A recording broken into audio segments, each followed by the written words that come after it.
बिस्मिल्लाहिर्रहमानिर्रहीम। अस्सलाम वालेकुम दोस्तों, कैसे हैं आप सब। मैं हूं इजाज़ अंसारी और आप देख रहे हैं इजाज़ अंसारी फूड सीक्रेट्स। अल्लाह बरकत दे आपके खानों में, आपके रिज्क में, आपके ज़ायकों में। मेरे तो आज मैं आपके लिए बहुत ही स्पेशल माश दाल की रेसिपी लेके आया हूं। इस रेसिपी में 2 से 3 स्टेप्स बहुत अहम होते हैं जिस पे लोग ध्यान नहीं देते और इस दाल का असल मज़ा जो होता है, असल फ्लेवर होता है, वो नहीं ले पाते।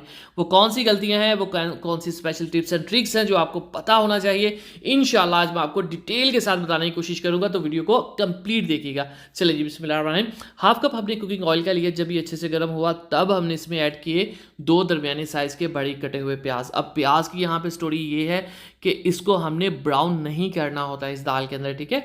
और साथ ही साथ दाल के अंदर 2 बड़ी इलायची भी हम ऐड करेंगे। याद रखिएगा 1.5 कप दाल थी माश की, जिसको मैंने 2 घंटे पहले भिगो के रखा था। अब यहाँ पे प्याज को हम पकाएंगे जब तक कि आपको हल्का सा गोल्डन होना शुरू नज़र ना आ जाए, ठीक है। और यहीं पे आपने इसके अंदर अदरक लहसुन का पेस्ट ऐड कर देना है, ठीक है। क्योंकि हमें इसे थोड़ा सा ज़्यादा गोल्डन चाहिए, तो यहीं पे अदरक लहसुन का पेस्ट ऐड करेंगे तो 2 से 3 मिनट तक अदरक लहसुन का पेस्ट भी पक जाएगा, खुशबू आना शुरू हो जाएगी और प्याज भी परफेक्ट गोल्डन कंडीशन में आ जाएंगे, ठीक है, जैसे आपको ये नज़र आ रहे हैं। अब यहाँ पे लोग ज़्यादातर इसको ज़्यादा ब्राउन कर लेते हैं, जिस वजह से माश की दाल का जो असल फ्लेवर होता है वो लोगों को नहीं मिल पाता, ठीक है।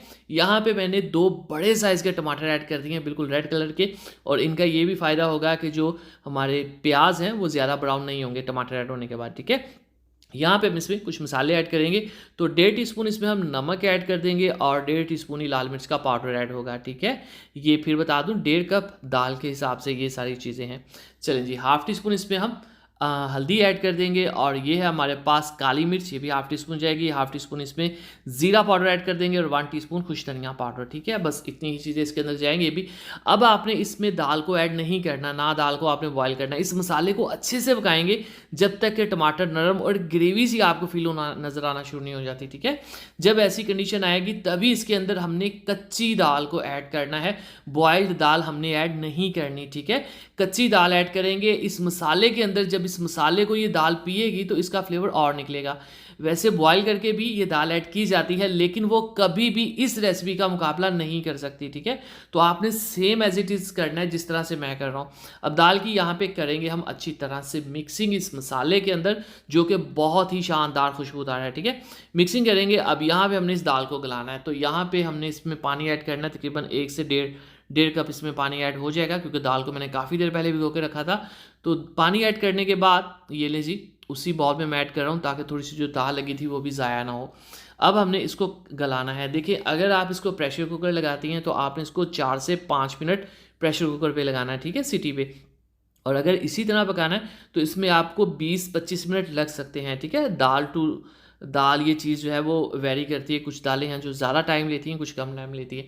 तो यहाँ पे हम ढककर रख देंगे, फ्लेम को लो करके दम के ऊपर हम इसको रखेंगे ताकि दाल जो है घुले भी नहीं और अच्छे से गल भी जाए। तो यहाँ पे तकरीबन मुझे 15-20 मिनट हो चुके हैं। दाल को चेक करते हैं। एक्चुअली चम्मच से ही ना पता चल जाता है कि दाल कच्ची है या पकी है। तो थोड़ा सा फिर भी हम एक पीस चेक कर लेते हैं। तो ये मुझे थोड़ी सी अभी हार्ड लगी, ठीक है, कोई मसला नहीं, हम इसको फिर दम पे रख देते हैं। याद रखिएगा इस तरह से अगर दाल कच्ची रह जाए और पानी भी अंदर ना हो तो आपने कभी भी ठंडा पानी ऐड नहीं करना होता, उससे दाल सख्त हो जाती है, फिर वो कभी भी नहीं गलती, ठीक है।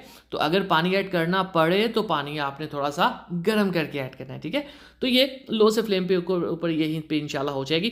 अब यहाँ तक मैंने कोई भी हरा मसाला इसके अंदर ऐड नहीं किया हुआ, ठीक है। जब दाल डन हो जाती है, सॉफ्ट हो जाती है, तभी इसके अंदर हम हरे मसाले ऐड करते हैं। ऐसा हम क्यों करते हैं? ऐसा हम इसलिए करते हैं ताकि इनकी खुशबुएं जो हैं वो बरकरार रहें, क्योंकि हमें उसकी फ्रेश खुशबू चाहिए होती है। तो दाल माशाल्लाह से मक्खन की तरह हो चुकी है। अब हरी मिर्चें इसमें ढेर सारी ऐड कर देंगे खुशबू के लिए, फ्लेवर के लिए। अदरक ऐड कर देंगे और साथ हरा धनिया। एक ऐसी चीज़ है जो यहाँ पे मैं ऐड नहीं कर रहा, वो चूल्हे पे नहीं, आगे जाके ऐड करेंगे, और वो इस रेसिपी की सबसे अहम चीज़ है, ठीक है। उसके बगैर माश दाल कंप्लीट होती ही नहीं मेरे मुताबिक, ठीक है। तो यहाँ पे हम इसकी मिक्सिंग करेंगे। खूबसूरती के लिए, खुशबू के लिए मेरे पास बहुत ही शानदार जो है लाल कलर की मिर्च है, ये फ्रेश वाली, ये ऐड कर देंगे। मिर्च जब भी ऐड की जाती है कट लगा के, धो के और अंदर से बीज देख के चेक की जाती है कहीं ये ख़राब तो नहीं है, ठीक है। चलें जी, एंड वाला इंग्रेडिएंट जरूर देखिएगा कौन सा है। बिस्मिल्लाहिर्रहमानिर्रहीम। तो माशाल्लाह अल्हम्दुलिल्लाह, देखें जी, मेरे अल्लाह की शान, उसकी रहमतें नहीं थे और बढ़ते जिसने मातम रखा। मेरे पास तो ये है शानदार दाल माश रेसिपी। एंड पे जब आपने इसको सर्व करना होता है तब आपने लेमन इसके ऊपर ज़रूर निचोड़ना, ठीक है। इसी तरह माश दाल की रेसिपी के लिए, चना दाल की रेसिपी के लिए लिए, मसूर दाल की रेसिपी के लिए, मिक्स दाल की रेसिपी के लिए, हलीम की रेसिपी के लिए, दलीम की रेसिपी के लिए हमारे चैनल को डिस्ट्रैक्शन चाहिए। तो हम याद रखिए के लिए तक अल्लाह हाफिज़।